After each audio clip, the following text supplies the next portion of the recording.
Hello everyone, I welcome you all. आज हम all India trade test NCVT के fitter trade का set number 2 के सॉल्यूशन का डिस्कशन करेंगे। जैसा कि आप जानते हैं इसका सेट 1 में ऑलरेडी पोस्ट कर चुका हूं, तो चलिए सेट 2 की आंसर की डिस्कस करते हैं। तो शुरू करते हैं फर्स्ट क्वेश्चन से। पहला क्वेश्चन दिया है, what is the meaning of seiri in 5S technique. 5S तकनीक में सीरी का क्या अर्थ है। तो देखिए, ये जो 5S टेक्निक है ये जापानीज़ कंसेप्ट है जो बहुत सारी मल्टीनेशनल कंपनीज़ में यूज़ किया जाता है। और इस टूल से जो हाउसकीपिंग है उसका ही नहीं बल्कि जो सारे ऑपरेशंस है उनको और सारे टूल्स और सारी मशीनरी को जो है वो एक ऑर्डर में फ्रेम किया जाता है। तो ये टूल बहुत ही इंडस्ट्री में उपयोग किया जाता है। तो इसमें 5 S होते हैं, उसको हम जानेंगे। पहला S का मतलब है सीरी। सीरी एक्चुअल में जापानीज़ भाषा में लिखा गया है यहाँ पे। इसका इंग्लिश मीनिंग होता है सॉर्टिंग। तो पहले S का मतलब होता है सॉर्टिंग या सीरी, मतलब कि छटाई करना। छटाई करना मतलब जैसे कि कटिंग टूल्स, मार्किंग टूल्स और बहुत सारे इक्विपमेंट्स टूल्स हैं, तो उनको उनकी कैटेगरी और ऑपरेशंस के हिसाब से वर्गीकृत करना, जिसको हम बोलेंगे सीरी। दूसरे नंबर पर होता है सेटन। सेटन का मतलब होता है क्रम में जमाना, मतलब सेट इन ऑर्डर, है ना। हर एक चीज़ के लिए जगह निश्चित करें और उन्हें उनकी जगह पर रखें, मतलब there should be space for everything and everything should be on its space. ये इसका मूल मंत्र है। तो ठीक ना, सेटन का मतलब होता है क्रम में जमाएं। फिर अगला है सेसो। सेसो का मतलब होता है सफाई करना या शाइन करना। इसका इंग्लिश वर्ड भी लिखते जाते हैं क्योंकि कई बार ये इंग्लिश में भी दे देता है। ये इसका सेटन का होगा set in order, set in order. तीसरे नंबर पर है सिकेत्सु। सिकेत्सु का मतलब होता है मानकीकरण या स्टैंडर्डाइज करना, स्टैंडर्डाइज करना। और अगला है शित्सुके, यानी कि बनाए रखना, यानी कि सस्टेन करना, मतलब एक बार जो व्यवस्था हमने बना दी उसको बना के रखना। तो सीरी का मतलब होता है सॉर्टिंग। सॉर्टिंग का मतलब छटाई करना, है ना। साफ करें, छटाई करें, वर्गीकृत करें। सेटन मतलब क्रम में जमाना, मतलब कि सेट इन ऑर्डर, है ना। इसका मतलब हर चीज़ के लिए जगह निश्चित करें और उन्हें उनके जगह पर रखें। सेसो का मतलब शाइन, यानी कि सफाई करना, क्लीनलीनेस से इसका मतलब होता है। तो नियमित झाड़ू लगाना, साफ सफाई करना और जाँच करना। अगला है सिकेत्सु। सिकेत्सु का मतलब मानकीकरण करना, मतलब एक स्टैंडर्ड बना के रखना कि भाई कटिंग टूल्स यहीं रखा जाएगा तो यहीं रखा जाएगा, मार्किंग टूल्स इसी स्थान पर रखेंगे तो इसी स्थान पर रखेंगे। और फिर जैसे मान लो हाइड्रेंट लाइन का कलर कोड क्या होगा, गैस लाइन का कलर कोड कौन सा होगा, एलपीजी का कलर कोड क्या होगा, इस तरह से बहुत सारे कलर कोड का एक स्टैंडर्डाइज फिक्स करना जो कि सेफ्टी पर्पज से किया जाता है। तो ये मानकीकरण के अंतर्गत आता है ना, सिकेत्सु। फिर अगला है शित्सुके। अब मतलब ये जो शुरू के 4 एस कर दिए हैं, हमने लागू कर दिए हैं, तो इन चारों एस को बना के रखना। ये आखिरी में आता है सस्टेन, क्योंकि सस्टेनेबिलिटी सबसे बड़ा चैलेंज होता है कि हमने चीज़ों को सेट कर दिया, साफ सफाई कर दी, सब कर दिया, लेकिन वो कितने दिन तक मेंटेन रहेगा। एक टाइम के बाद वो क्या होगा, फिर सिस्टम बिगड़ने लगता है क्योंकि कोई ना कोई उसमें इनडिसिप्लिन क्रिएट करता है। तो ये होता है सस्टेन। तो ये 5 एस है, इसके ऊपर हर बार एक आध क्वेश्चन आता ही आता है। तो यहाँ पे क्वेश्चन दिया है 5S टेक्निक में सीरी का क्या अर्थ है। तो सीरी मतलब पहले ही इसकी बात हुई है, यानी कि सॉर्टिंग, यानी कि छटाई करना। छटाई करना मतलब कि छटाई करना, इसमें भंडारण की पहचान करना ये नहीं होगा। सफाई और निरीक्षण करना, क्योंकि सफाई और क्लीनलीनेस का ही में आएगा, ये सेसो के अंतर्गत आएगा। फिर ऑपरेटिंग प्रोसीजर से इसका कोई लेना देना नहीं है। फिर अगला आएगा अनावश्यक वस्तुओं को हटाता है, तो ये इसका आंसर आएगा, रिमूव्स अननेसेसरी आइटम। तो इसका आंसर ये वाला होगा। ठीक है, नेक्स्ट क्वेश्चन देखते हैं। अगले क्वेश्चन में दिया है what is the use of try square shown in figure. चित्र में दिखाया गया ट्राई स्क्वायर का क्या उपयोग। तो ट्राई स्क्वायर क्या करता है, चौकोरपन की जांच करता है ना, जैसे कोई ये 90 डिग्री पर प्रॉपरली चौकोर है कि नहीं, परफेक्टली रेक्टेंगुलर या स्क्वायर शेप में है या नहीं है, इसकी जांच करता है। ठीक है ना। तो आंसर क्या होगा, समतलता की जांच करना नहीं होता है, चौकोरपन की जांच करना। तो आंसर क्या होगा, चौकोरपन की जांच करना। 90 डिग्री इससे जांच नहीं करते, कर सकते हैं लेकिन इसका ये पर्पज़ नहीं है। उसके लिए बेवल प्रोटेक्टर होता है जो कोणों की जांच करता है, एंगल मेजरमेंट का, है ना। To set the workpiece at right angle, ये भी नहीं है। इसका आंसर होगा चौकोरपन की जांच करना। Next question, what is the use of groove provided on the either side of V block. V block के दोनों ओर दिए गए ग्रूव का क्या उपयोग है। तो देखो वी ब्लॉक कैसा होता है, मैंने यहाँ पे डायग्राम डाल दिया आपके लिए। तो वी ब्लॉक में क्या होता है, यहाँ पे स्लॉट्स कटे होते हैं। तो ये जो ग्रूव्स है ना, इनको बोल रहा है वो कि ये ग्रूव्स किस लिए दिए जाते हैं। तो वी ब्लॉक में ये ग्रूव्स क्यों होंगे, ये देख के समझ में आ रहा है कि ये क्लैंप से इसको होल्ड करने के लिए दिया जाता है। तो आंसर क्या होगा, दिखावट के लिए नहीं होगा, वजन कम करने के लिए नहीं होगा, बेरिंग सतह को कम करने के लिए नहीं होगा, होल्डिंग क्लैंप्स के थ्रू इसको होल्ड करने के लिए वी ब्लॉक में ग्रूव्स प्रोवाइड किए जाते हैं। Next question, which metal property can be drawn into the wire without any rupture. किस धातु के गुण को बिना किसी टूट फूट के तार में खींचा जा सकता है। तो इसका आंसर क्या होगा, डक्टिलिटी। डक्टिलिटी का मतलब होता है कि तार के रूप में बनाना किसी धातु का वह गुणधर्म जिस गुणधर्म के द्वारा उसे पतले पतले तारों में बनाया जा सकता है। तो देखो यहाँ पे लिखना है अपने को, तारों के रूप में बना देना, बनाना, ये इसको बोलते हैं डक्टिलिटी। टेनेसिटी क्या होती है? कटने फटने के प्रति जो विरोध होता है धातु का, मतलब resistance to wear and tear, उसको बोलते हैं टेनेसिटी। मतलब कटने फटने के प्रतिरोध को टेनेसिटी बोलते हैं।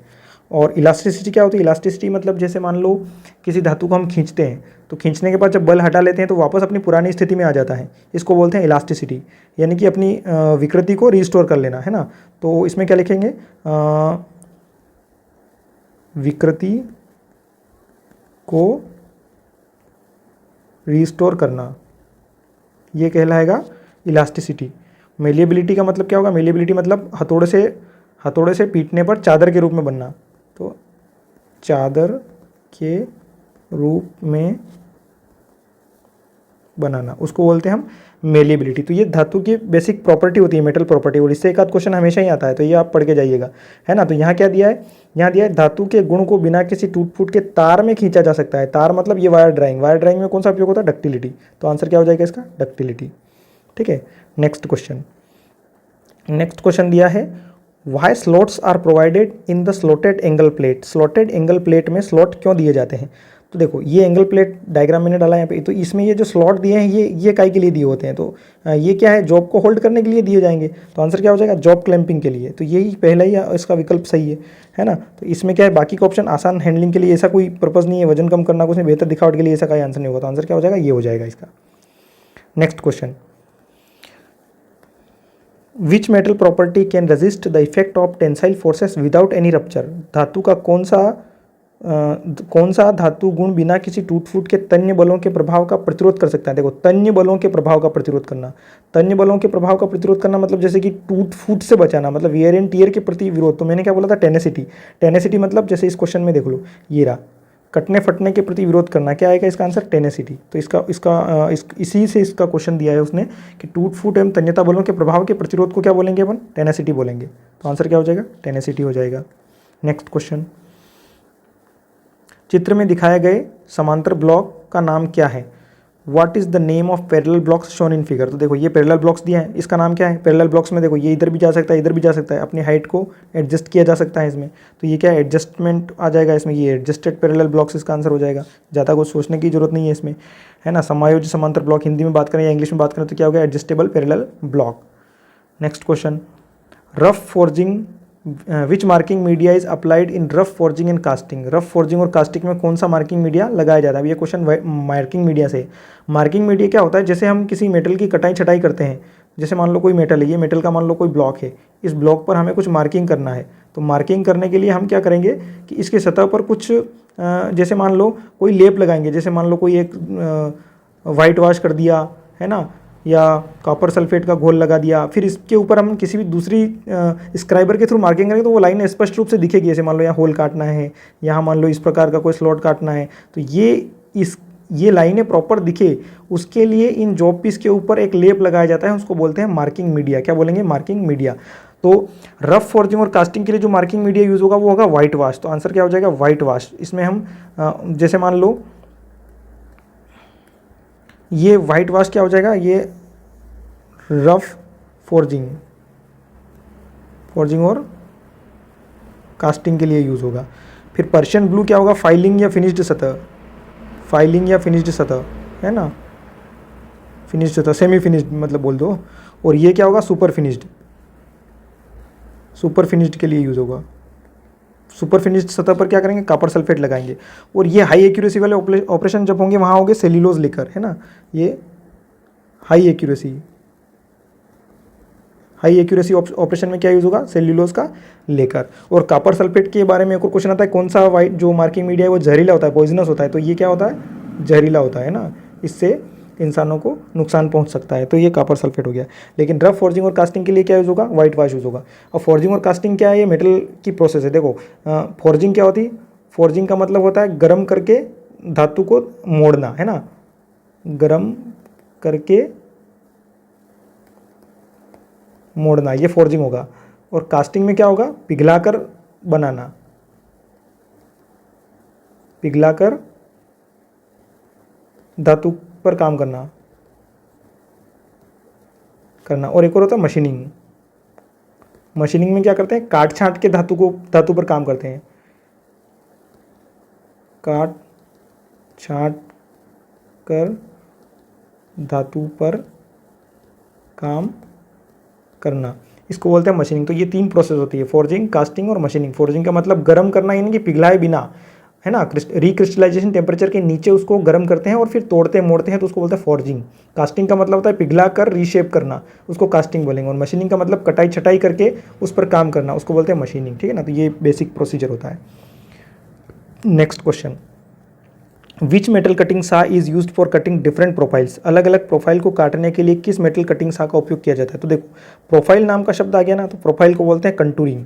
तो यहाँ पे कंटूरिंग नाम का शब्द, ये कंटूर बेंड सा।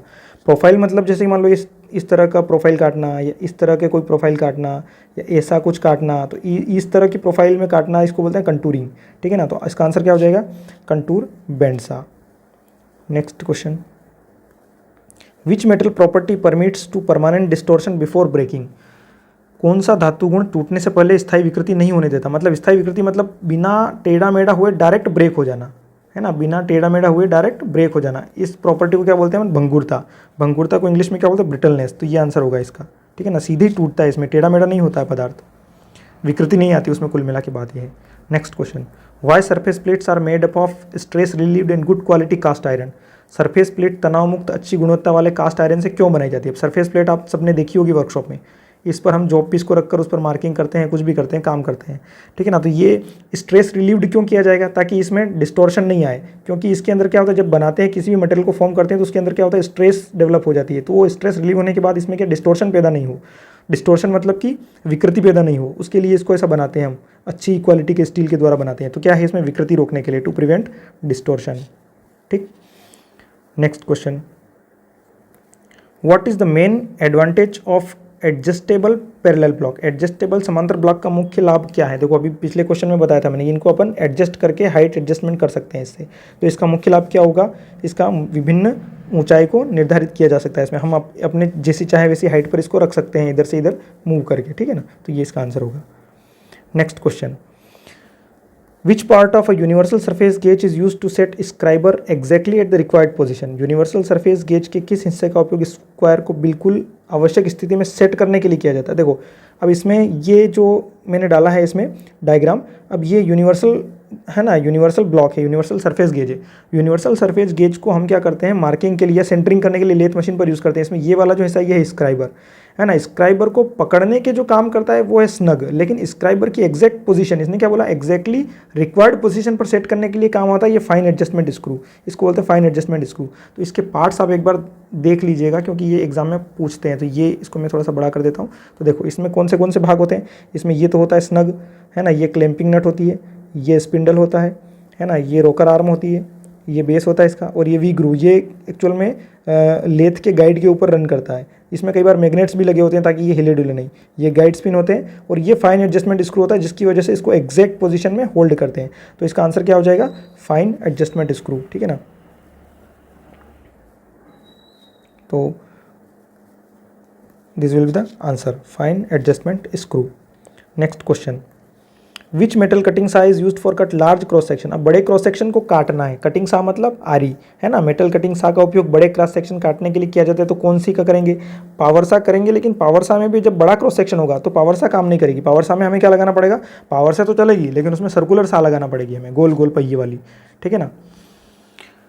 Next question, which metal property can withstand shock और इम्पैक्ट। कौन सा धातु गुण झटके या आघात को झेल सकता है। तो झटके या आघात को झेलने के लिए, जैसे मान लो अब जैसे कि यहाँ पे टेनेसिटी के बारे में बता चुका हूँ, कटने फटने के प्रति विरोध, है ना, कटने फटने के प्रति विरोध। हार्डनेस क्या होता है, हार्डनेस का मतलब होता है कि स्क्रैचिंग के प्रति विरोध, स्क्रैचिंग के प्रतिरोध को बोलेंगे हार्डनेस। और ब्रिटलनेस क्या होता है, बिना विकृति के टूटना, बिना विकृति के टूटना, ठीक है ना। और टफनेस क्या होती है, टफनेस मतलब जैसे किसी को हथौड़ा मारेंगे किसी धातु के ऊपर, तो वो हथौड़े का जो शॉक एनर्जी है उसको एब्जॉर्ब करना या अवशोषित कर लेना, है ना। तो इसका आंसर होगा झटके को झेलना, तो झटके को झेलने वाली प्रॉपर्टी को क्या बोलेंगे? टफनेस। और यहाँ क्या दिया है? यहाँ दिया है धातु गुण झटके या आघात को झेल सकता है, तो इसका आंसर क्या होगा? टफनेस होगा, ठीक है ना। तो this will be the answer. Next question, why are ribs provided in the angle plate? Angle plate में रिब्स क्यों दी जाती है? एंगल प्लेट में ये जो रिब्स है ना, ये क्यों देंगे? क्योंकि ये टेढ़ा मेढ़ा नहीं हो, सीधी सी बात है। ये क्यों लगाएंगे सपोर्ट किनारे पर? ये इधर भी होते हैं, इधर भी होते हैं, तो सपोर्टे पर किनारे इसलिए किनारों पर सपोर्ट इसलिए लगाएंगे ताकि ये टेढ़ा मेढ़ा नहीं हो, यानी कि डिस्टोर्शन नहीं हो इसमें। तो इसमें आ जाएगा प्रिवेंट डिस्टोर्शन या विरूपण को रोकना, इसका रूप नहीं बिगड़ जाए ना, विरूपण को रोकता है।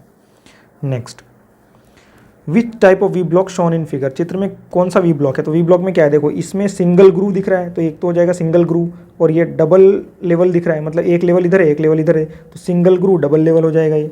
तो यहाँ क्या आ जाएगा?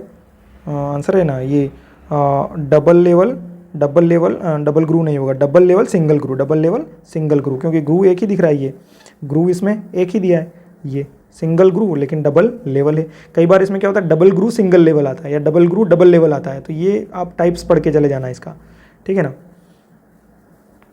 Next question, which part of the universal surface gauge holds the scriber? मैंने अभी बताया था सरफेस गेज का कौन सा इसका स्क्राइबर को पकड़ता है, तो स्क्राइबर को पकड़ने के लिए कौन सा यूज़ करेंगे? देखो अभी वापस मैं उस क्वेश्चन पर आता हूँ, मैं आपको बताइए रहा, स्क्राइबर को एडजस्ट करना अपनी पोजीशन पर, उसका काम है फाइन एडजस्टमेंट स्क्रू का, लेकिन स्क्राइबर को पकड़ने का काम कौन सा हिस्सा वाला करेगा? ये वाली जो असेंबली, इसको बोलेंगे हम स्नग। क्या बोलेंगे? स्नग। स्क्राइबर को पकड़ना स्नग, स्क्राइबर को पोजीशन पर सेट करना फाइन एडजस्टमेंट स्क्रू, ठीक है ना। तो वापस उस क्वेश्चन पर लौटते हैं। उस क्वेश्चन में क्या दिया है? क्वेश्चन में यही पूछ रहा है वो कि भाई स्क्राइबर को पकड़ने का काम कौन सा करता है, तो ये क्या है? कौन सा हिस्सा स्क्राइबर को पकड़ता है, तो कौन सा पकड़ेगा? स्नग पकड़ेगा, ठीक है ना, जिसका आंसर हो जाएगा snug. Next, which metal property is beneficial for melting? पिघलने के लिए कौन सा धातु गुण? पिघलना मतलब फ्यूज़ कर देना, उसको फ्यूज़ कर देना मतलब पिघल ही देना, तो इसका मतलब होगा फ्यूजिबिलिटी। अब इसमें देखो, देख के ही समझ में आ रहा है कि विशिष्ट गुरुत्वाकर्षण तो होगा नहीं, स्पेसिफिक ग्रेविटी से इसका पिघलने का क्या लेना देना? कोई लेना देना नहीं है। कंडक्टिविटी का कोई लेना देना नहीं है, स्ट्रक्चर का कोई लेना देना नहीं, तो सिंपल सा आंसर एक ही बचता है हमारे पास। ये एलिमिनेशन मेथड से हम क्वेश्चन को सोल्व कर सकते हैं, तो आंसर एक ही बचेगा, फ्यूजिबिलिटी। नेक्स्ट क्वेश्चन, चित्र में दिखाए गए काटने वाले आरे का नाम क्या है ना? Which metal cuttings are shown in figure? अब देखो, इसमें दिख रहा है तो पावर तो दिख रहा है, लेकिन ये गोल गोल चक्का दिख रहा है, इस गोल गोल चक्के में यहाँ पे टिथ कटे होंगे, तो ये क्या है? सर्कुलर हो जाएगा इसमें, है ना, ये सर्कुलर बेंड सा, सर्कुलर सा मतलब वृत्ताकार। Next, which metal is used to manufacture grade A V block? Grade A V block बनाने के लिए किस सामग्री का उपयोग करेंगे?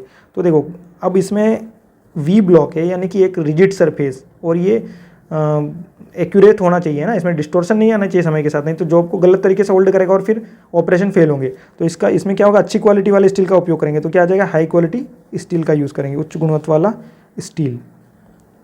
Next, which metal is good for conductor of heat and electricity? कौन सी धातु ऊष्मा और बिजली की अच्छी संवाहक है? तो देखो, सिल्वर भी है, कॉपर भी है, तो दोनों ही धातुएं ऐसी हैं जो सबसे ज़्यादा अगर कंडक्टिविटी किसी चीज़ की होती है किसी भी मामले में, तो सिल्वर और उसके बाद आता है कॉपर, लेकिन सिल्वर चूंकि कॉस्टली होता है, तो अब इसमें हम सिल्वर और कॉपर को, सिल्वर तो है नहीं तो कॉपर मिलेगा हमें, तो ये है नहीं, ये है नहीं, ये है नहीं, तो इसका आंसर हो जाएगा कॉपर, यानी कि तांबा। नेक्स्ट क्वेश्चन, एल्यूमिनियम का विशिष्ट गुरुत्व क्या है? What is the specific gravity of aluminium? अब एल्यूमिनियम की स्पेसिफिक ग्रेविटी को हमें सीधे याद रखना पड़ेगा, 2.8 kg पर क्यूबिक सेंटीमीटर, ये हमें सीधे याद रखने वाले क्वेश्चन है। आप 2-4 की याद कर लेना, आप एक तो याद कर लेना MS की, एल्यूमिनियम की, कॉपर की और सिल्वर की, ये 4-5 आप पढ़ के चले जाना और इनको याद रख लेना, इन्हीं में से क्वेश्चन बन जाएगा, ठीक है ना। नेक्स्ट क्वेश्चन,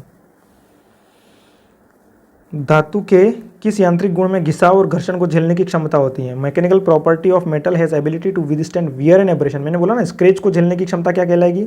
हार्डनेस कहलाएगी, यानी कि कठोरता कहलाएगी। स्क्रैच के प्रति जो प्रतिरोध होता है वो हार्डनेस कहलाएगी, ठीक है ना। ये मैं टफनेस के बारे में बता चुका हूँ, ब्रिटलनेस के बारे में, मेलिएबिलिटी के बारे में बता चुका हूँ। ये पतली चादरों के रूप में खींचने को मेलिएबिलिटी बोलेंगे, पतली चादरों के रूप में खींचने को मेलिएबिलिटी बोलेंगे। बिना विकृति के टूटना भंगुरता होगी, और टफनेस क्या होता है? झटके को झेलना, यानी कि ऊर्जा अवशोषित करना, झटके को झेलना, और स्क्रैच को झेलना कठोरता होगी, हार्डनेस होगी। तो ये गिनी चुनी 4-5 तो याद करके ही आप जाना। Which mechanical property of metal extends in all directions without rupturing during hammering? मैंने कहा हथौड़े मारने पर सभी दिशाओं में फैलना, यानी कि हथौड़ा मारने के दौरान सभी दिशाओं में फैलता है, यानी कि चादर के रूप में बना देना, और चादर के रूप में बना देना को क्या बोलेंगे हम? मेलिएबिलिटी बोलेंगे, तो ये इसका आंसर हो जाएगा। Next question, which is used for locating the holes in assembly shown in figure? चित्र में दर्शाए गए संयोजन में छिद्रों का पता लगाने के लिए किसका उपयोग किया जाता है? तो छिद्रों का पता लगाने के लिए ये होल है, तो इसमें डॉवेल पिन लगाई जाती है। क्या लगाई जाती है? Dowel pin. तो आंसर क्या हो जाएगा? डॉवेल। है ना। डॉवेल पिन से हम छिद्रों को लोकेट करते हैं, है ना। Next question, what is the reading of the vernier bevel protector shown in figure. चित्र में दर्शाए गए वर्नियर बेवल प्रोटेक्टर का पाठ्यांक क्या है। तो देखो ये बेवल प्रोटेक्टर दिया है, तो इसमें हमें पता होना चाहिए चीज़ें क्या क्या होती है। तो सबसे पहले तो इसमें ये होता है मेन स्केल, है ना, और ये होता है वर्नियर स्केल। अब इसका लिस्ट काउंट कितना होता है। लिस्ट काउंट होता है इसका मतलब अल्पतमांक, जो मिनिमम पाठ्यांक जो ये माप सकता है, ये होता है 5 मिनट।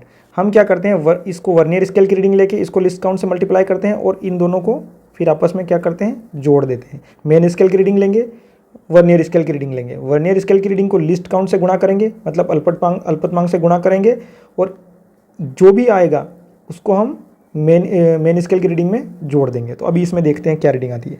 तो देखो ये जो मार्क दिया है ये 40 के बाद 41 और 42 मतलब 41 और 42 के बीच में है, तो 41 रीडिंग आएगी इसकी। तो मेन स्केल की रीडिंग क्या हो जाएगी, मेन स्केल की रीडिंग हो जाएगी 41 degree.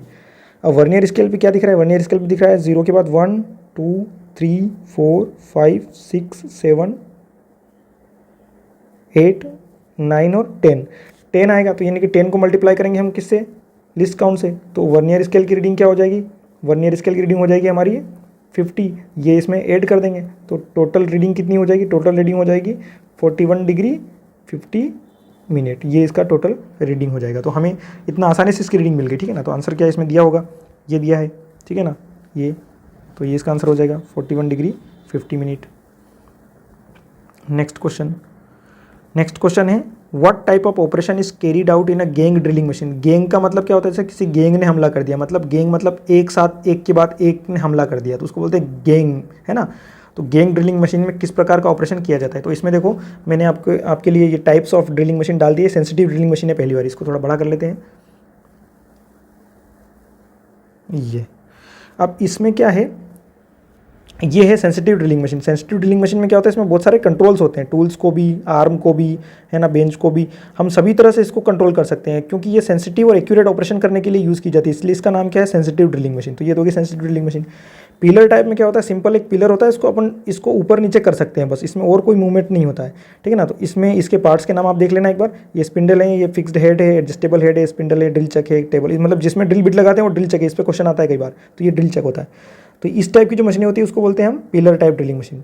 Radial arm drilling machine में क्या होता है, रेडियल आर्म में क्या होता है, ये जो कॉलम है, इस कॉलम के सहारे मूवमेंट होता है बस। एक तो ये ऊपर नीचे हो सकता है, दूसरा ये इधर से इधर खिसका सकते हैं, कॉलम से दूर और पास में हो सकता है, और दूसरा इसको अपन इधर से इधर मूव कर सकते हैं। तो ये रेडियल डायरेक्शन में काम करती है। तो रेडियल डायरेक्शन में मतलब इधर भी मूव करती है, इधर भी मूव करती है। तो क्योंकि ये कॉलम में फिक्स होती है, तो इसलिए इसको बोलते हैं हम रेडियल आर्म ड्रिलिंग मशीन। अब देखो ये गैंग के ऊपर क्वेश्चन है। गैंग मतलब एक के बाद एक हमला करना, मतलब एक के बाद एक, यहाँ ड्रिल किया, फिर यहाँ ड्रिल किया, फिर यहाँ ड्रिल किया, फिर यहाँ ड्रिल किया, फिर यहाँ ड्रिल किया। तो ये क्रमिक रूप में बहुत सारी ड्रिलिंग मशीन एक साथ अटैक करती है, तो इसको बोलते हैं हम गैंग ड्रिलिंग मशीन, ठीक है ना। तो ये इसका आंसर हो जाएगा। तो आंसर क्या होगा, क्रमोत्तर रूप में ड्रिलिंग ऑपरेशन करना, ठीक है ना। तो देखते हैं इसमें ऑप्शन। निष्क्रिय संचालन आइडल ऑपरेशन नहीं है गैंग ड्रिलिंग का मतलब। ड्रिलिंग का बार बार संचालन, बार बार में तो रिपीटेड ऑपरेशन, इसमें रिपीटेड थोड़ी हो रहा है, इसमें तो एक के बाद एक हो रहा है। कंटिन्यूअस मिलिंग ऑपरेशन, अब ड्रिलिंग है तो मिलिंग हो नहीं सकता, क्योंकि मिलिंग तो आएगा नहीं इसमें, तो आंसर ये भी नहीं होगा। सक्सेसिव ऑपरेशन ऑफ ड्रिलिंग मतलब ड्रिलिंग का क्रमिक संचालन, क्रमिक मतलब एक के बाद एक संचालन, तो इसका आंसर ये हो जाएगा, ड्रिलिंग का क्रमिक संचालन।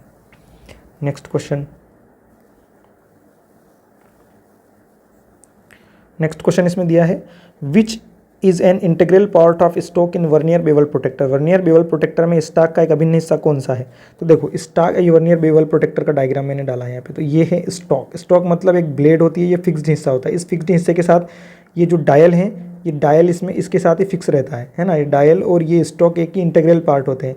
फिर इसमें अलग अलग होते हैं, ये मेन स्केल होता है, ये वर्नियर स्केल होता है, ये डिस्क होती है, लॉकिंग स्क्रू होते हैं, ठीक है ना। और ये जो होती है ये एडजस्टिंग ब्लेड होती है, एडजस्टेबल ब्लेड होती है। तो इस स्टॉक के साथ जो अभिन्न हिस्सा कौन सा हो जाएगा, ये डायल हो जाएगा। तो आंसर क्या हो जाएगा इसका, डायल। नेक्स्ट क्वेश्चन देखते हैं।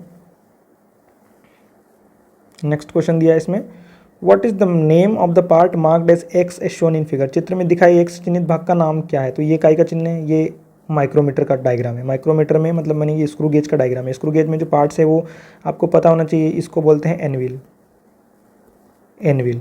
और ये है स्पिंडल, स्पिंडल। ये है थिम्बल, थिम्बल, ठीक है। और ये यहाँ पे जो है ये है लॉक नट, लॉक नट, और इसको बोलते हैं बीम। तो इसी पर क्वेश्चन आएंगे अगर आएंगे तो। ये और यहाँ पर मेन स्केल होता है और एक मतलब सर्कुलर स्केल होता है। यहाँ पे मेन पैमाना होता है, ये होता है मेन स्केल, और ये होता है सर्कुलर स्केल, है ना। सर्कुलर स्केल बोल दो या कुछ भी बोल दो इसको, है ना। इसमें लिस्ट काउंट का मल्टीप्लाई करके इसमें जोड़ देते हैं तो टोटल रीडिंग मिल जाती है। किसी भी उपकरण में ये होता है, वर्नियर में भी मेन स्केल की रीडिंग लेते हैं, फिर वर्नियर की रीडिंग लेते हैं, उसमें लिस्ट काउंट का मल्टीप्लाई करते हैं और दोनों को जोड़ देते हैं, तो इस प्रकार से इसकी रीडिंग लेंगे। तो इसका जो मार्किंग जो क्वेश्चन दिया है ये क्या हो जाएगा, इसका आंसर हो जाएगा एनविल, ठीक है ना। तो ये इसका आंसर होगा। नेक्स्ट क्वेश्चन, मैंने आपके लिए डायग्राम डाले हैं इसमें, ठीक है ना। तो इसमें क्या है, मेट्रिक आउटसाइड माइक्रोमीटर की सटीकता क्या है। मेट्रिक आउटसाइड माइक्रोमीटर, अब मेट्रिक दिया है ना तो ये मिलीमीटर में चलेगा, तो यहाँ लिखा रहता है इसका लिस्ट काउंट। सटीकता या लिस्ट काउंट या अल्पतमांक एक ही बात होती है, मतलब परिशुद्धता, सटीकता, लिस्ट काउंट, मतलब इसको क्या बोलते हैं हम, परिशुद्धता भी बोलेंगे, परिशुद्धता बोल दो, लिस्ट काउंट बोल दो, एक्यूरेसी बोल दो, ये सब एक ही चीज़ होती है। इसका मतलब होता है अल्पतमांक, है ना। अल्पतमांक क्या होता है, वो छोटी से छोटी लंबाई या मात्रा जो कोई भी उपकरण शुद्धतापूर्वक नाप सकता है उसको बोलते हैं अल्पतमांक या लिस्ट काउंट।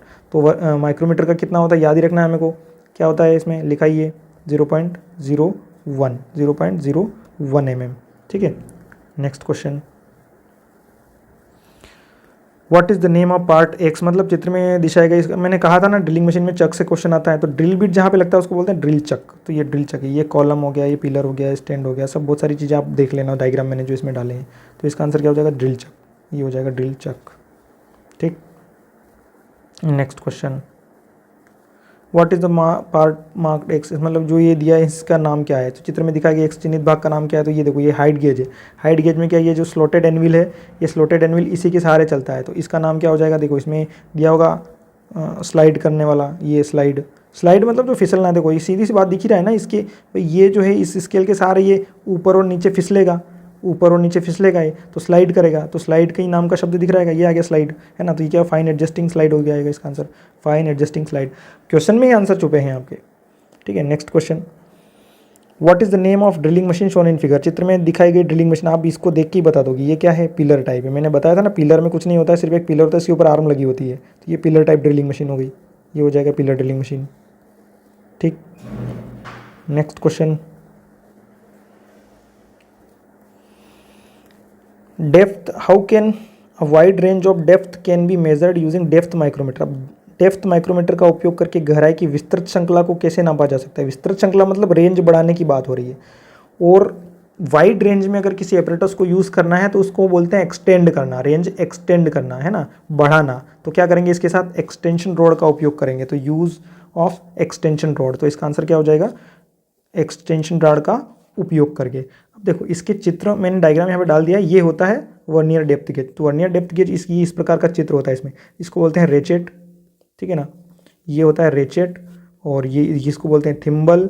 थिम्बल के बाद ये ऑक्सिलरी स्केल होती है, ऑक्सिलरी स्केल बोल दो, सर्कुलर स्केल बोल दो। ये वर्नियर के लिए उसमें स्क्रू गेज जैसा ही होता है ना, माइक्रोमीटर जैसा। ये मेन स्केल है, ये इसका बेस है, ये मेजरिंग फेस है, ये लॉक नट है ना। और ये है इसका स्पिंडल जो डेप्थ को नापता है। जैसे मान लो इसकी डेप्थ नापना है तो ये जैसे हम इसको रोटेट करते हैं तो ये हिस्सा ऊपर नीचे होता है, यहाँ हमें रीडिंग मिलती है, यहाँ से रीडिंग मिलती है हमें, सॉरी यहाँ से रीडिंग मिलती है हमें। तो ये फिर क्या हो जाएगा, ये स्पिंडल फेस हो गया। तो ये इस प्रकार का होता है वर्नियर डेप्थ गेज। तो ये आपके लिए मैंने डायग्राम इसमें डाला है, तो आप इसको देख के चले जाना, ठीक है ना। नेक्स्ट क्वेश्चन पे बढ़ते हैं।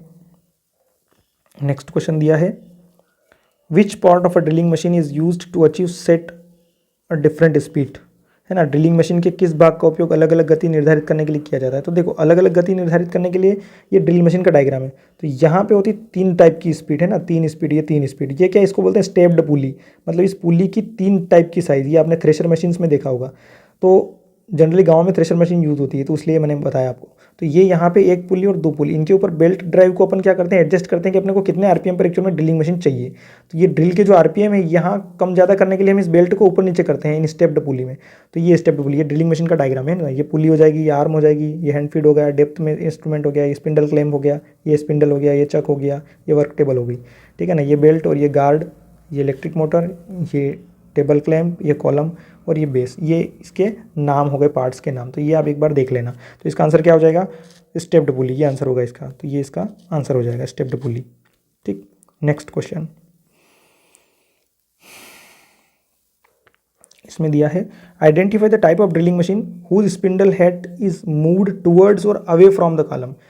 मैंने कहा ना कि कॉलम के मतलब जो उसका जो ड्रिलिंग मशीन के प्रकार की पहचान करें जिसका स्पिंडल हेड कॉलम की ओर या उससे दूर, मतलब या तो कॉलम की ओर आएगा या उससे दूर जाएगा, तो ये इधर मूव करेगा या इधर मूव करेगा या इधर मूव करेगा या इधर मूव करेगा। इस प्रकार की ड्रिलिंग मशीन को हम क्या बोलते हैं? Radial drilling machine. जो सिर्फ एक रेडियल जो एक रेडियस में काम करेंगे ना, इसको बोलते हैं रेडियल ड्रिलिंग मशीन। ये रेडियल इसका जो वर्क एरिया है ना, ये रेडियल है ना, या तो इधर जाएगा या ऊपर जाएगा नीचे जाएगा या फिर ये घूमेगा। तो इस प्रकार की जो मशीनें होती है उसको बोलते हैं हम रेडियल ड्रिलिंग मशीन। तो ये इसका आंसर हो जाएगा रेडियल ड्रिलिंग मशीन। ठीक है, ये radial drilling machine. Next question, what is the reading of vernier caliper which inch graduation shown in figure. चित्र में दिखाई गई इंच ग्रेजुएशन, ये याद रखना इंच में, कि इंच में पूछ रहा है कि मैट्रिक में पूछ रहा है, क्योंकि मैट्रिक में और इंच में दोनों में अल्पतमांक अलग अलग होंगे। ठीक है ना, तो मैट्रिक में जो लिस्ट काउंट होगा वो कितना होगा? 0.01 सेंटीमीटर, है ना। और अगर मान लो इंच में पूछे तो इंच में लिस्ट काउंट कितना होगा? 0.001 इंच, है ना। ये याद रखना आप। तो इससे हम इसको सॉल्व करेंगे। तो चित्र में देखते हैं, हम चित्र में इसकी रीडिंग लेना है हमें, इसकी रीडिंग नोट करना है। तो रीडिंग में देखो इसमें क्या दिया है, इसमें हम देखते हैं कि देखो पहले तो इसमें यहाँ पे 1 कहीं होगा, है ना, यहाँ पे कहीं 1 लिखा होगा लार्ज नंबर में। 1 के बाद 2 3 4 5, यहाँ पे 2 आया, फिर 3 आया, फिर 4 आया। तो 1 के बाद में जिस जीरो ने, या जो जीरो लाइन है, इसने कौन सा वाला हिस्सा क्रॉस किया है? तो देखो 4 को पूरा क्रॉस किया है, और 4 के बाद फिर 4 और 5 के बीच वाले को भी क्रॉस कर दिया है। तो जो मेन स्केल की रीडिंग है, मतलब ये जो मेन स्केल की रीडिंग है वो कितनी हो जाएगी? 1.45। ठीक है ना, क्योंकि 1 तो हो गया, 1 के बाद ये 4 और 4 के बाद 5 और आ गया, तो 1.45 मेन स्केल की रीडिंग हो गई। अब वर्नियर स्केल की रीडिंग लेंगे, तो वर्नियर स्केल की रीडिंग क्या हो जाएगी? वर्नियर स्केल की रीडिंग में कौन सा वाला एग्जैक्ट मैच कर रहा है? तो इसने खुद ने ही हमें लिख के दे दिया है, तो इसने ये नोवा वाला जो हिस्सा है ये मैच कर रहा है एग्जैक्टली, है ना। तो ये हो जाएगी 9। लेकिन इसको हमें गुणा करना है लिस्ट काउंट से, तो लिस्ट काउंट इंच में कितना होता है? 0.01 इंच। तो इससे हम मल्टीप्लाई करेंगे इसको, है ना। तो वर्नियर स्केल की रीडिंग निकालने के लिए मल्टीप्लाई 0.001, है ना, 0.001 है, हाँ 0.001। तो यहाँ क्या आ जाएगा? 0.009। इसको ले जाके हम इसमें ऐड कर देंगे, तो इसको ले जाके इसमें ऐड करेंगे तो क्या हो जाएगा? टोटल रीडिंग क्या हो जाएगी? 1.45 प्लस करेंगे 0.009, तो आंसर क्या हो जाएगा? 1.459। ये रीडिंग आएगी हमारी, तो ये आ जाएगी 1.459। ठीक, तो ये इसका आंसर हो जाएगा इंच में। ठीक है ना।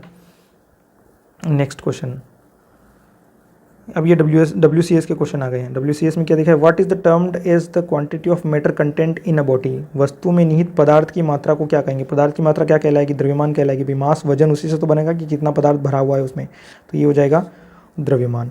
नेक्स्ट क्वेश्चन, किसी पदार्थ के द्रव्यमान प्रति इकाई आयतन को क्या कहते हैं? तो मास पर यूनिट वॉल्यूम, है ना। मास देखो लिखा है ना, मास पर यूनिट वॉल्यूम, ऐसा कहीं आया ना, तो मास पर यूनिट वॉल्यूम अगर आ जाए तो सीधा आंसर होगा इसका डेंसिटी, है ना।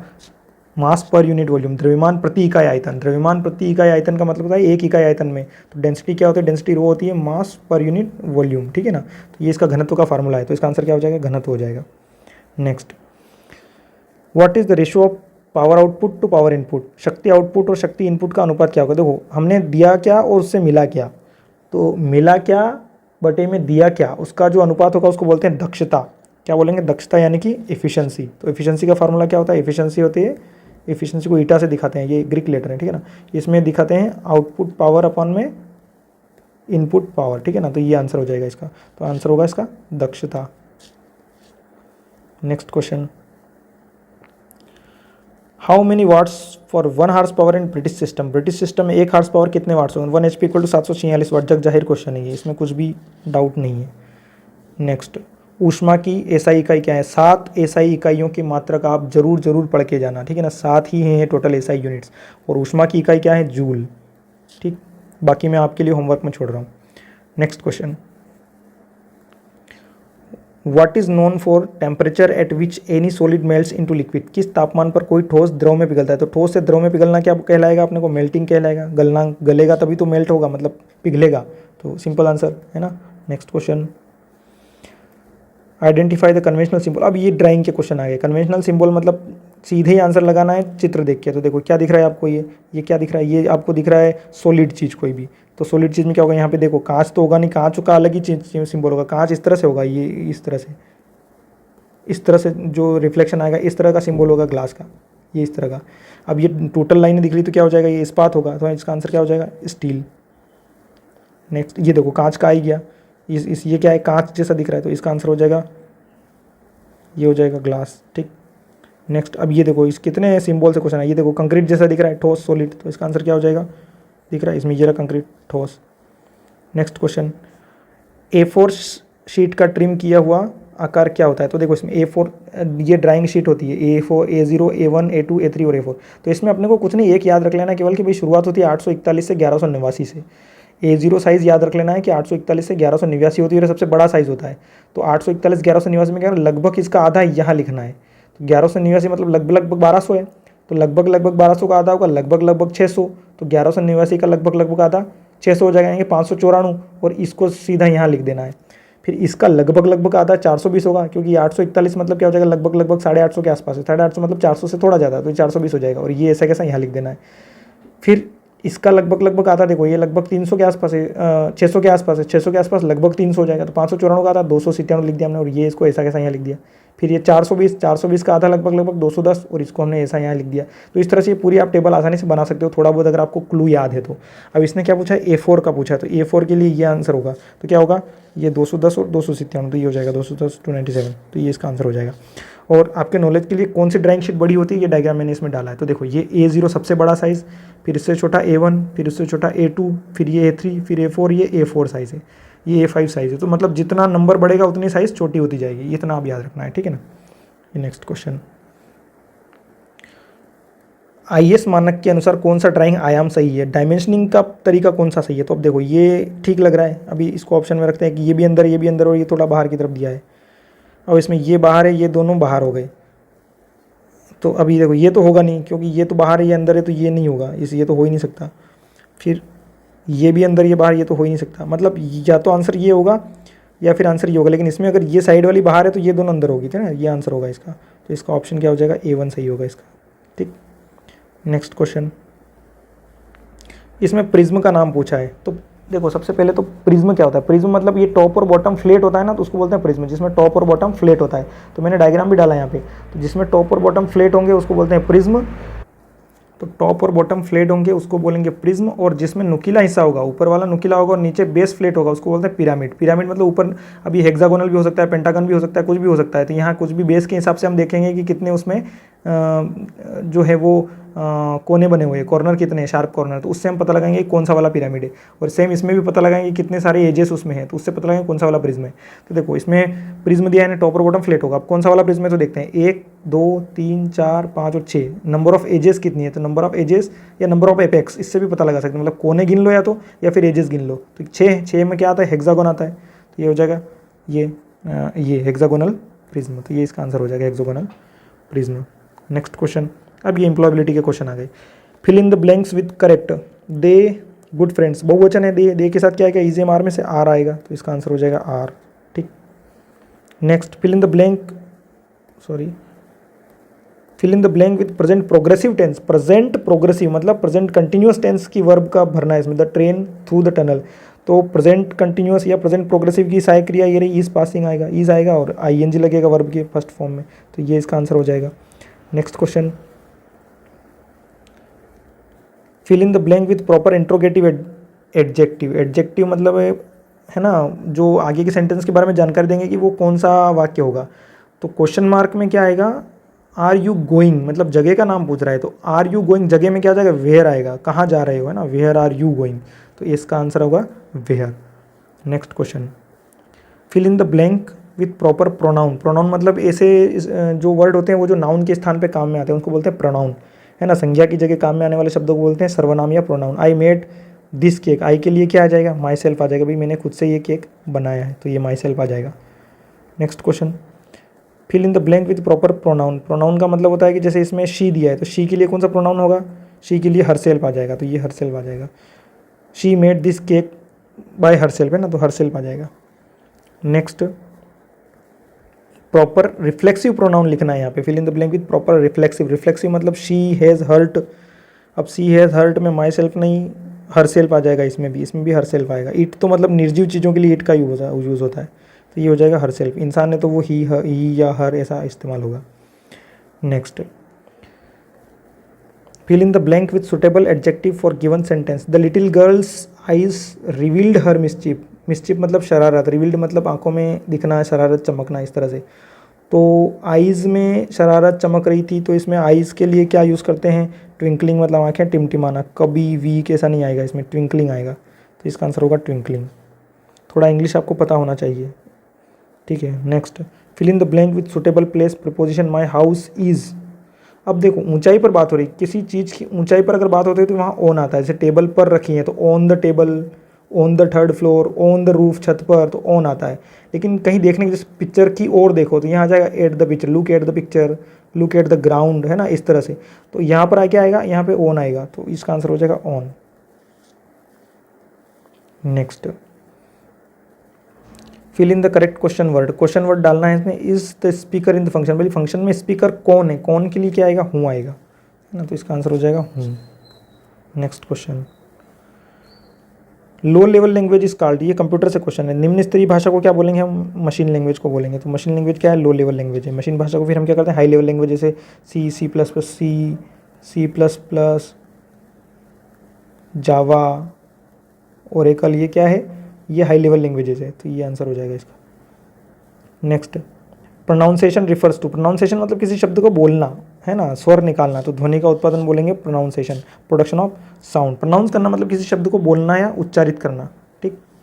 Next, rearrange the following set of words into the meaningful sentence. इससे मतलब नाम का शब्द बनाना है। तो देखो इससे देख लो, यहाँ देख लो कौन सा लग रहा है, she worked as she school worked as she teacher, ये सेंटेंस ही नहीं है, यही से ऑप्शन से ही देख लो आप।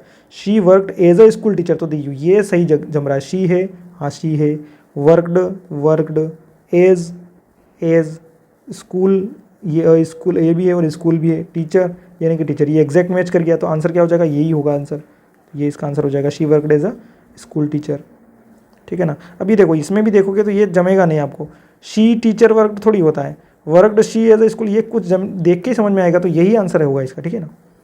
Next,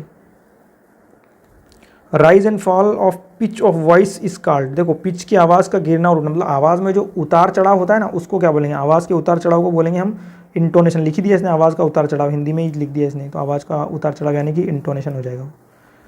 next question, word that express the sudden and strong feeling. मतलब सडन एंड स्ट्रॉन्ग फीलिंग मतलब मजबूत भावनाओं को व्यक्त करना, मतलब कोई आश्चर्यचकित या विस्मय उत्पन्न हो जाना, अरे अरे ये क्या हो गया, अरे ये कितना बढ़िया है, अरे ये कितना अच्छा है। तो इस तरह के सेंटेंस के रूप में इस प्रकार का चिन्ह होगा, ये याद रख लेना आप, है ना। तो इस प्रकार के चिन्ह होगा, उसको बोलते हैं विस्मयादि बोधक या इंटरजेक्शन। तो क्या हो जाएगा, ये एक्सक्लेमेटरी सेंटेंस या विस्मयादि बोधक। सडन एंड स्ट्रॉन्ग फीलिंग के लिए क्या आ जाए, इंटरजेक्शन या विस्मयादि बोधक, विस्मय उत्पन्न हो जाना। Next question, when you greet higher officials such as teacher, instructor और supervisor you should use। आप जब शिक्षक, प्रशिक्षक या पर्यवेक्षक जैसे उच्च अधिकारियों का अभिवादन करते हैं तो आपको क्या करना चाहिए। तो देखो गुड मॉर्निंग ही करेंगे, हेलो हाय तो ये दोस्तों के साथ करेंगे, इसमें होगा नहीं हेलो हाय, ये तीनों नहीं होंगे। आंसर क्या हो जाएगा, ये हो जाएगा, गुड मॉर्निंग ही करेंगे किसी अपन से बड़े टीचर, इंस्ट्रक्टर वगैरह को हम विश करेंगे, तो जो भी समय चल रहा होगा उस time. Which is the silent word in answer. Answer में साइलेंट क्या है, देखो डब्ल्यू का कोई इस्तेमाल नहीं होता इसमें, आंसर ANS आंसर, तो डब्ल्यू थोड़ी बोलते हैं अपन, तो इसका साइलेंट क्या हो जाएगा, इसमें डब्ल्यू हो जाएगा, ठीक। Next, which one is a dog of discussion dos, sorry which one is a dos of discussion etiquettes. चर्चा के शिष्टाचारों में कौन सा है, मतलब जब हम किसी से चर्चा करें तो हमें क्या करना चाहिए। तो आपा खो देना चाहिए, नहीं खोना चाहिए, दूसरों की सुनना चाहिए, क्योंकि डिस्कशन करेंगे तो सामने वाले की भी तो सुनेंगे, तो इसका आंसर हो जाएगा दूसरों की सुने। फिर इसमें क्या दिया, अप्रासंगिक बात तो हम करेंगे नहीं, है ना, तो ये तो होगा नहीं, ये नहीं होगा, ये नहीं होगा और ये भी नहीं होगा, अभद्र भाषा का इस्तेमाल भी नहीं करेंगे, ये आंसर हो जाएगा। फिर शिष्टाचार का डोंट, अब क्या नहीं करना है, डिस्कशन में क्या नहीं करना है, क्या नहीं करना है मतलब दिमाग खुला तो रखना ही पड़ेगा। मध्यम स्वर का इस्तेमाल, जोर जोर से चिल्लाना नहीं है, दूसरों की सुनना ही, अनावश्यक बहस थोड़ी करना अपने को, है ना, आर्ग्यू अननेसेसरी नहीं करना है, तो ये नहीं करना है, ये डोंट्स में आएगा, डूज एंड डोंट्स लिए हैं डिस्कशन के। उसी का जस्ट उल्टा क्वेश्चन है दोनों एक दूसरे के, है ना। कंप्यूटर का मस्तिष्क क्या है, तो देखो कंप्यूटर के पार्ट्स, आपको बेसिक इतनी जानकारी कंप्यूटर के बारे में होना चाहिए। तो कंप्यूटर में ये से बड़ी सी टीवी स्क्रीन होती है, इसको तो बोलते हैं हम मॉनिटर, क्या बोलेंगे, मॉनिटर। फिर यहाँ एक ऐसा उसके साथ एक बॉक्स होता है, इसको बोलते हैं CPU, और CPU को पावर प्लग से जोड़ते हैं और इसमें भी पावर प्लग से जोड़ देते हैं। लेकिन इसके साथ यहाँ पे क्या होता है, एक कीबोर्ड होता है, इसको बोलते हैं कीबोर्ड, और इसी से जुड़ा रहता है एक माउस, इसको बोलते हैं माउस। और ये दोनों आपस में कनेक्ट होते हैं, मतलब ये इसको सिग्नल भेजता है इनपुट के लिए। तो यहाँ से हम इन दोनों से क्या करेंगे, इनपुट देते हैं, और यहाँ से हमें मिलेगा आउटपुट। कहाँ मिलेगा, मॉनिटर के ऊपर मिलेगा। लेकिन ये इनपुट जाएगा तो ये कर रहा है सारा काम, भाई इसके अंदर सूचना जा रही है, इसकी खोपड़ी में जा रही है सूचना, भाई सूचना इसकी खोपड़ी में जा रही है और यहाँ से बाहर आ रही है, यहाँ से जा रही है, यहाँ से बाहर आ रही है, यहाँ से जा रही है, यहाँ से बाहर, मतलब मेन काम कौन कर रहा है, ये कर रहा है। तो यही दिमाग सोच रहा है कि भाई इसने भेजा, इसका क्या आंसर होगा, इसको आंसर बता दूँ मैं। तो ये क्या हो जाएगा, CPU हो जाएगा। कंप्यूटर का मस्तिष्क क्या हो जाएगा, CPU हो जाएगा, ठीक। तो ये हो जाएगा CPU, ठीक। Next question, which one is the exclamatory sentence, मैंने बोला विस्मयादि बोधक, अरे वाह क्या हो गया। तो इसके पीछे ये वाला सिंबल देख लेना आप, जहाँ भी ये डंडा और इसके नीचे एक बिंदी दिखे तो वो एक्सक्लेमेटरी सेंटेंस होगा। एक्सक्लेमेटरी मतलब विस्मयादि बोधक चिन्ह होगा। तो ये आंसर हो जाएगा, ये एक ही में दिख रहा है, यहाँ भी फुल स्टॉप है, यहाँ भी फुल स्टॉप है, मतलब क्वेश्चन मार्क है, यहाँ फुल स्टॉप है। तो ये नॉर्मल सेंटेंस है, ये है एक्सक्लेमेटरी सेंटेंस। तो इसका आंसर हो जाएगा what a beautiful house it is, मतलब कितना बढ़िया घर है ना, इस तरह का। Next, which one is an active voice. Active voice में देखो, अब इसमें तो सिंपल में आपको इतना अंग्रेजी नहीं पढ़ाना वाला हूँ, और इतना अंग्रेजी आप पढ़ने से कोई मतलब है नहीं इस पेपर के लिए। तो आपको तो क्या करना है, एक्टिव वॉइस में देखो सीधा सा इतना याद रखना, एक्टिव वॉइस में बाय नहीं आता है, बाय नहीं आता है, बाय नहीं आता है। और पैसिव वॉइस में बाय आता है। बस ये दो लाइन याद रख लेना, आपका काम हो जाएगा। इसमें क्या लिखे, एक्टिव वॉइस ढूंढना है। तो एक्टिव वॉइस में बिना बाय वाला कौन सा है, देखो ये एक तो बिना बाय वाला, तो आंसर यही होगा। मैं पहले ही टिक कर दे, Ram has pass the exam, ये हो जाएगा। अब देखो इसमें भी बाय आ रहा है, ये नहीं होगा। एक्टिव वॉइस में बाय नहीं आता है, पूछा एक्टिव वॉइस है, तो यहाँ बाय वाला ये नहीं होगा। इसमें भी बाय दिया, ये भी नहीं होगा। इसमें बाय दिया, ये भी नहीं होगा। तीन ऑप्शन तो वैसे ही खत्म हो गए। तो क्या हो जाएगा, Ram has pass the exam. Next question, which one is passive voice. मैंने अभी बोला पैसिव वॉइस में क्या करना है, पैसिव वॉइस में बाय आता है, तो इसमें बाय वाला ढूंढना है। तो बाय वाला देखो, ये बिना बाय वाला नहीं होगा, ये बिना बाय वाला नहीं होगा, ये बाय वाला होगा, और ये बिना बाय वाला ये भी नहीं होगा। तो ये आंसर हो जाएगा, ठीक है। तो this will be the answer. Her birthday was celebrated by us, ये एक्टिव और पैसिव वॉइस की पहचान है। एक्टिव वॉइस मतलब बिना बाय, पैसिव वॉइस मतलब with by. Which one is not a conjunction. Conjunction क्या होते हैं, जो शब्दों को जोड़ते हैं, मतलब वाक्यों को जोड़ते हैं, जैसे यू एंड मी, तो एंड तो है, तो ये तो कंजंक्शन है। और भी जोड़ता है, और का मतलब ए और बी, तो दोनों शब्दों को जोड़ रहा है, तो ये भी हो जाएगा। बट भी जोड़ता है कि I will play but I was injured, तो बट मतलब उसने कारण बताया कि क्यों नहीं खेल सकता, तो ये भी जोड़ेगा। ऑन नहीं है, क्योंकि ऑन क्या है, ये बताता है कि कौन सी चीज़, जैसे ऑन द फर्स्ट फ्लोर या सेकंड फ्लोर, ये प्रोनाउंसिएशन, मतलब इसको क्या बोलेंगे यार, प्रीपोजिशन है ये, तो ये हो जाएगा, ठीक है ना। तो ये इसका आंसर होगा on. Next, which one is not a benefit of role playing. Role playing मतलब जैसे किसी चीज़ का नाटकीय मंचन करना, नाटक के रूप में बताना, तो इसमें क्या नहीं होता है। तो आत्मविश्वास पैदा करता है भाई ये तो। डेवलप लिसनिंग स्किल भी मजबूत करता है। क्रिएटिव प्रॉब्लम सॉल्विंग, भाई प्रॉब्लम सॉल्विंग मतलब समस्या को सुलझाना है, तो उसका रोल प्ले करेंगे तो आसानी से। बोरियत पैदा करता है, बोरियत थोड़ी होगी, नाटक प्ले करेंगे तो इंटरेस्ट आएगा, तो ये बोरियत पैदा करना ये नहीं होगा।